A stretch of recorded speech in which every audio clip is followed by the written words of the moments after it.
오늘 함께 볼 하나님 말씀은 욥기 37장 14절 말씀입니다. 욥이여 이것을 듣고 가만히 서서 하나님의 오묘한 일을 깨달으라. 욥과 세 친구의 기나긴 말이 마무리될 때 갑자기 등장한 엘리후입니다. 이 32장부터 시작한 엘리후의 말이 이제 본문에서 마무리되고 있습니다. 엘리후는 세 친구와는 달리 욥에 대해 좀 더 객관적인 말을 한 것 같습니다. 욥을 정죄하는 친구들을 꾸짖고 또 하나님 앞에서 고난을 바라보라 라는 조언을 합니다. 그러나 엘리후의 이 결론도 결국은 욥이 회개하기를 원합니다. 엘리후는 자연세계의 현상을 비유하면서 하나님의 위엄 앞에서 욥이 생각을 돌이켜 회개하기를 원합니다. 친구들의 생각과 엘리후의 생각은 너가 잘못했으니 두 손 들고 하나님 앞에 나아가라는 식입니다. 그러나 이 엘리후는 창조주 하나님에 대해 아는 자였고 또 하나님의 창조 세계를 운운하면서 이야기하고 있습니다. 하지만 정작 한 사람의 마음을 모르고 있습니다. 사실 욥을 향한 하나님의 마음도 이 엘리후는 몰랐습니다. 창조주 하나님을 아는 것, 그리고 하나님이 만드신 창조 세계를 아는 것은 정말 모든 것을 아는 것처럼 보입니다. 전능하신 하나님과 또 온 우주 만물은 인간의 언어로는 형언할 수 없는 크고 장대한 이야기들이기 때문입니다. 엘리후는 하나님의 음성을 번개와 우레소리에 비유합니다. 찬바람이 물을 얼게 하고 물을 줄어들게 하는 것은 하나님의 입김으로 비유합니다.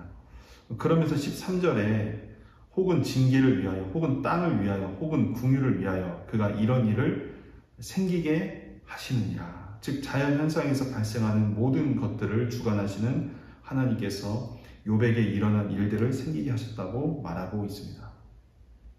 그리고 14절에 자신이 하는 말을 들으면서 하나님의 뜻을 깨달으라고 권면하고 있습니다.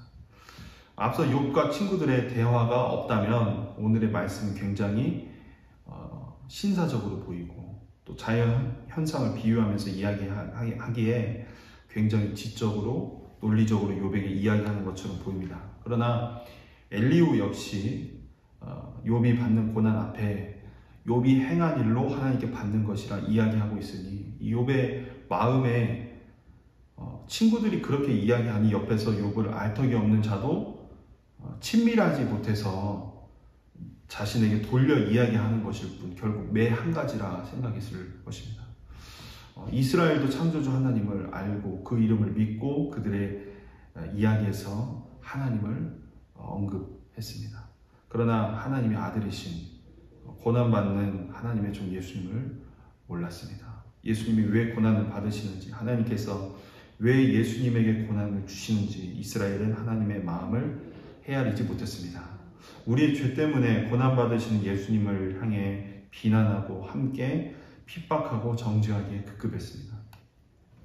창조주 하나님을 알고 창조세계의 질서를 하나님이 만드셨다는 것을 믿고 또 이야기할 수는 있어도 우리는 정확히 한 사람이 그 한 영혼이 받는 고난의 이유에 대해 알 수 없습니다. 고난받는 자에게 가서 그가 받는 고통에 대해 무지하면서 친구들과 욥의 이야기만을 듣고 모든 것을 파악했다고 접근하는 것은 오류입니다. 한 사람의 상황, 그가 받는 고난에 대해 우리는 겸손하게 반응해야 합니다. 하나님을 알고 있어도 창조세계의 질서가 하나님의 손으로 빚어졌다고 논할 수 있는 지식이 있어도 한 영혼이 겪는 어려움과 상처는 내가 지금까지 경험해 보지 못한 것일 수 있습니다. 고난 속에 있는 자에게 많은 말을 하기보다는 그 마음을 이해하려는 깊은 마음이 필요합니다. 그리고 그를 위해 진심으로 기도해 줄 수 있어야 합니다. 우리는 하나님을 논하면 좀 더 내 의견이 아닌 하나님의 생각을 말하는 것처럼 그렇게 객관적으로 비춰줄 수 있다는 생각에 내 의견이지만 하나님의 이름을 사용하며 뜻을 혹시 관철시키려고 하지는 않습니까? 그러므로 우리의 의중을 우리는 늘 살피면서 말해야 합니다. 하나님을 위한 것인지 그 고통받는 영혼을 위해서인지 아니면 내 생각대로 하고 싶어서인지 우리는 따져보아야 합니다.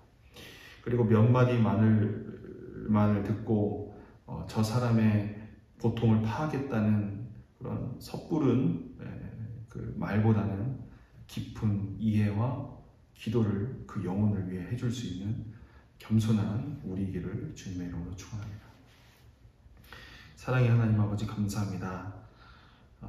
우리 안에 여러 가지 우리가 말을 듣고 쉽게 우리가 판단해버리는 우를 멈추게 하시고 내 뜻을 관철시키고자 하나님의 이름을 우리가 망령되이 걷는 우도 우리가 범하지 않도록 우리 안에 늘 타인을 이해할 수 있는 깊은 그 마음과 더불어 그들의 고통에 우리가 함께 기도해 줄 수 있는 그러한 마음들이 우리 안에 먼저 있기를 원합니다. 많은 말을 해주기보다는 겸손히 그들의 고통에 함께 할 수 있는 우리가 될 수 있도록 주님 은혜를 베풀어 주시옵소서. 우리의 마음을 오늘도 겸손케 하여 주시옵소서. 감사합니다. 예수님 이름으로 기도드리옵나이다. 아멘.